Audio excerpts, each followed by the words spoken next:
भगवान सात्विकी धैर्य के बारे में चर्चा करेंगे। धृति, धारणा शक्ति। धृति का अर्थ होता है धारणा शक्ति। हमें कितना पेशेंस है। तो एक सतोगुणी धारणा शक्ति होती है, एक रजोगुणी होती है, एक तमोगुणी होती है। अब अपना हम थर्मामीटर लगा लें कि हम किस श्रेणी में हैं। अगर सतोगुणी धारणा शक्ति होगी तो हमारी उन्नति होती जाएगी, हम सुख की ओर जाएंगे, आनंद की ओर। अगर राजसी धारणा शक्ति होगी तो बेचैनी बहुत बढ़ेगी, घबराहट होगी, अशांति बढ़ेगी, असंतोष बढ़ेगा। कहीं से भी किसी स्थिति में शांति संतोष नहीं मिलेगा। और अगर तामसी है धारणा शक्ति तो उसमें कर्तव्य कर्म के प्रति घोर लापरवाही रहेगी, घोर प्रमाद रहेगा, आलस्य रहेगा, अज्ञान रहेगा, अनावश्यक सोते ही रहेंगे, कभी बैठे बैठे सो जाएं, यानी बहुत बुरी पतन की ओर जाते हैं, बहुत बुरी तरह पतन कर। तमोगुणी वाली धारणा शक्ति है। तो सतोगुणी धारणा शक्ति के बारे में क्या बताते हैं? धृत्या यया धारयते मन प्राणेन्द्रिय क्रिया योगेना व्यभिचारिण्या तिस्सा पार्थ सात्विकी।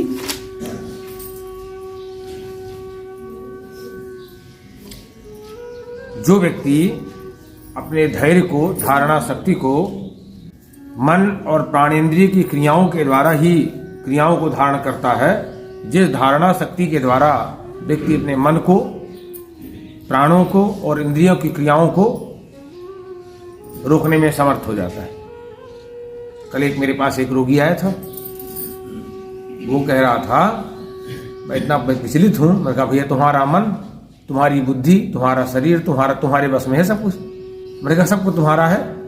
नवयुवक था। मैंने कहा भैया तुम्हारा ही सब कुछ है। तुम्हें मन को, स्वतंत्र इस पशु को, मन रूपी पशु को तुमने जहां चाहा, जहां वो चरने गया वहीं तुमने रोका नहीं अभी तक में उसको।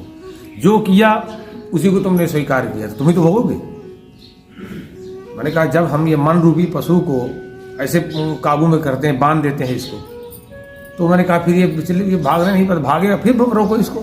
फिर वो तो भागेगा, वो तो पशु है ना, ये तो पशु है, ये तो जहां चाहेगा वहीं भागेगा, जहां इसको अच्छा लगेगा। तो मैंने कहा तुम रोक नहीं पाते, रोके नहीं अभी तक, अब तुम ही तो झेलोगे इसको, मैं थोड़ी झेलूंगा। चलो अब चलो इलाज करो, लेकिन मन को रोकने के प्रयत्न करो।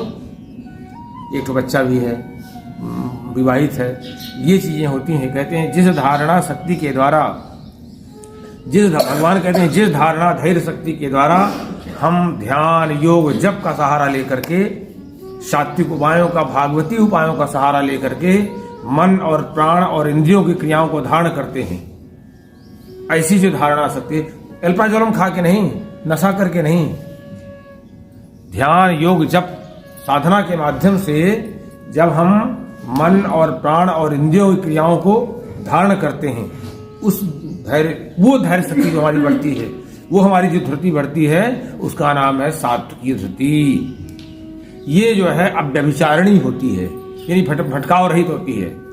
ये धारणा से भटकती नहीं है।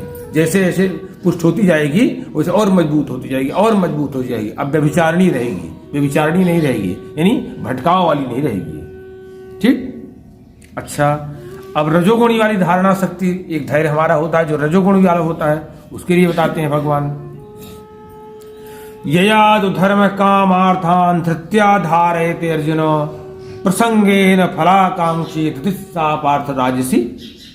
कहते हैं एक धारणा शक्ति हमारी ऐसी होती है, हमने जो काम किया, हमारे अनुकूल फल मिल गया तो हम थोड़ी देर के लिए शांत हैं, हमारा धैर्य है, नहीं तो गोली मार देंगे, गाली देना शुरू कर देंगे। हमारे फल की, हमने जो काम किया और जो हमने पहले से बना रखा था टारगेट, वो नहीं पूरा हुआ तो फिर हम विचलित हो जाएंगे, पता नहीं क्या क्या कर डालेंगे, गालियां देना शुरू कर देंगे, अपशब्द कहना शुरू कर देंगे। हम अपने कर्मों की ओर ध्यान नहीं देंगे। कर्म के अनुसार, यहाँ तो कर्ता भोक्ता स्वयं है, कर्म के अनुसार फल मिलता है ना। फिर कोई प्रारब्ध को नहीं काट सकता, चाहे जो कुछ खो जाए। अगर इतने बुरे कर्म हैं तो कोई भी उस प्रारब्ध को काटने में सामर्थ्य नहीं हो सकता। अगर आपने प्रारब्ध को धीरे धीरे धीरे करके समाप्त कर लिया तो चकाचक होने लगता है। तो कहते हैं जो रजोगुणी धारणा शक्ति वाला व्यक्ति होता है वो फल की इच्छा वाला व्यक्ति होता है, और फल की इच्छा पूरी होने के पश्चात ही उसका धैर्य बढ़ता है। उसमें अत्यंत आसक्ति होती है और धर्म अर्थ काम को जितना भी करेगा उसके पीछे आसक्ति जरूर रखेगा, वो फल की इच्छा जरूर रखेगा, तब वो धैर्य उसका बना रहेगा, नहीं धैर्य जवाब दे जाएगा उसका। कहते हैं ऐसी धारणा शक्ति को रजोगुणी धारणा शक्ति कहते हैं। ये है। अच्छा, अब तमोगुणी वाली धारणा शक्ति देख लीजिए, पूरा विज्ञान है। इससे जीवन का इतना अच्छा जीवन, परिवार, राष्ट्र, समाज सबका उत्थान और उद्धार किया जा सकता है। पूरा विज्ञान है ये धर्म ग्रंथ। रजोगुणी वाली धारणा शक्ति क्या है? यया स्वप्नम भयम शोकम विषादम मदमेव चा न विमुंचति दुर्मेधा दिदिस्सा पार्थतामसी। कहते हैं जो तमोगुणी धारणा शक्ति वाला व्यक्ति होता है वो बड़ा दुष्ट होता है, वो उसकी बुद्धि ये बड़ी दूषित होती है और उस बुद्धि के माध्यम से वो धारणा शक्ति, दूषित बुद्धि के द्वारा अपनी धारणा शक्ति को बढ़ाता है। धृतया कैसे? वो निद्रा जब तक सोएगा जब तक सुलाए हुक्म करेगा तो धैर्य रहेगा, अनेक जैसे जागेगा फिर दारू पी के फेंट बनना शुरू कर देगा। निद्रा, भय, चिंता, दुख, इनको उन्मत्तता जो है उसको नहीं छोड़ता है व्यक्ति, उसको धारण ही किए रहेगा। इन्हीं के माध्यम से वो धैर्य, यही उसका नशा होता है और इसी नशे के द्वारा ही धैर्य जो थोड़ा बहुत पेशेंस पाता है धारणा शक्ति को बनाए रखता है। भय डरवा दीजिए शांत रहेगा, डंडा लेकर खड़े जाइए शांत रहेगा, उसको कोई तनाव दे दीजिए, चिंता दे दीजिए, उस चिंता में धैर्य बनाए रखेगा, नहीं खाली देना शुरू करनी, फिर उछलना कूदना शुरू कर देगा। धैर्य उसका यही, इन्हीं के माध्यम से धैर्य उसका बनाए रखता है। वो उसको जो है सुला दीजिए, धैर्य बना रहेगा, नहीं जागेगा फिर उपद्रव करेगा, वो रहेगा ही। कहते हैं जो ऐसा व्यक्ति दुख उसको मिल जाए, थोड़ी देर गंभीर सोचता रहे क्या बताऊं, बड़ा गड़बड़ हो गया, थोड़ा सा ये रोग आ गया, ये हो गया, क्या बताऊं, उतने धैर्य रखेगा। और नहीं जैसे ही उससे मुक्त हुआ तो उसी में लग जाएगा, फिर वो वही करेगा।